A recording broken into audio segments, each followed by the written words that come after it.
But I tell you what, boy, cats at this finest spot in Jackson. As long as that thing lighted, boy, look at that. They did make up spots. Boy, food was good. We just took a shower. We're gonna walk back over to where we parked the Pilot. But you know, we get the free showers at Love, you know, cause we platinum.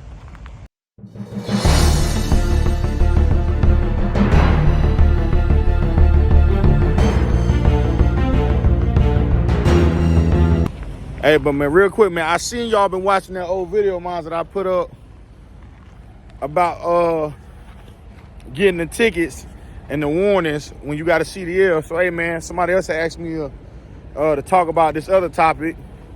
Once we get in a better, safer area, because I'm walking back to the truck, we're going to talk. So let's get through this light in this street, and we're going to route. All right, we're in the most safe location. We back at the Pilot. Hey, man, somebody asked me, will a texting and driving ticket cost you your driving career? Well, to answer that person, it depends on what state you in. But for the most part, the answer is no. A texting and driving ticket, surprisingly, as bad as it sounds, is really not even that bad in the long grand scheme of things. Now, for example, I got a texting and driving ticket last year in Georgia. I wasn't on the phone. My phone had dropped. I was at a red light. I didn't know that like states like Louisiana, Georgia, you know, I don't know about no other states, but even if you stop not driving, you pick up the phone off the ground at a red light and the cop see you do it, like he saw me reach over, and then I put the phone mounted in front of the steering wheel, like where it was at, that's texting and driving. You have to be legally parked for you to touch a phone in a lot of states in the South. If you do it at a red light, you will consider texting and driving, even if you're not even moving.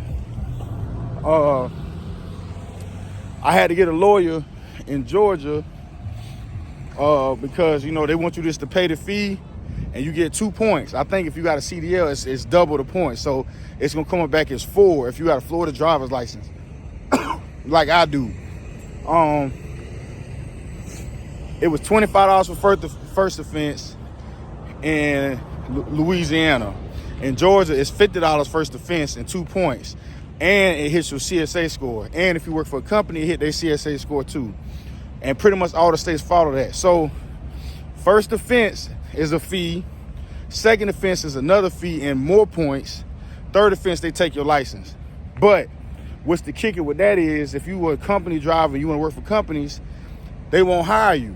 Not because, not just the ticket itself, but texting and driving on your insurance is bad.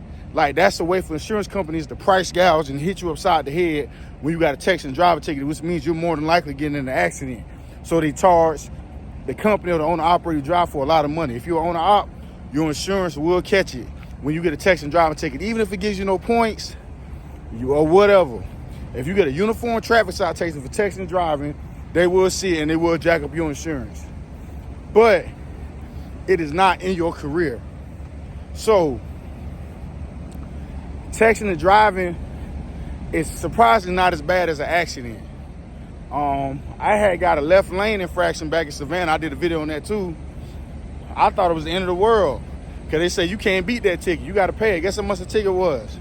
$300 something. I had to pay a lawyer $700 to not get no points. But texting and driving, it's bad because a lot of companies, they will fire you. But in this economy where they need drivers, I've seen people that I personally know getting the same ticket, texting and driving. They got a camera in their truck, front-facing camera for 90 days. And not 30 days, not 60, 90 days, and they recording it and they can check in on you, not just for an accident. They could just check in on you. That's the deal, or you gotta fire you. That's your deal. Their insurance company makes them do that. But to answer that question, texting and driving is not in your career. It's all about how you bounce back from it and how you handle it. Don't hide it from nobody because they will find out because it's going to hit your CSA score. So to answer that question, no, it is not in your career. It's bad, but you can still drive. I'm finna lay down. I'm going to see y'all in the morning. Peace.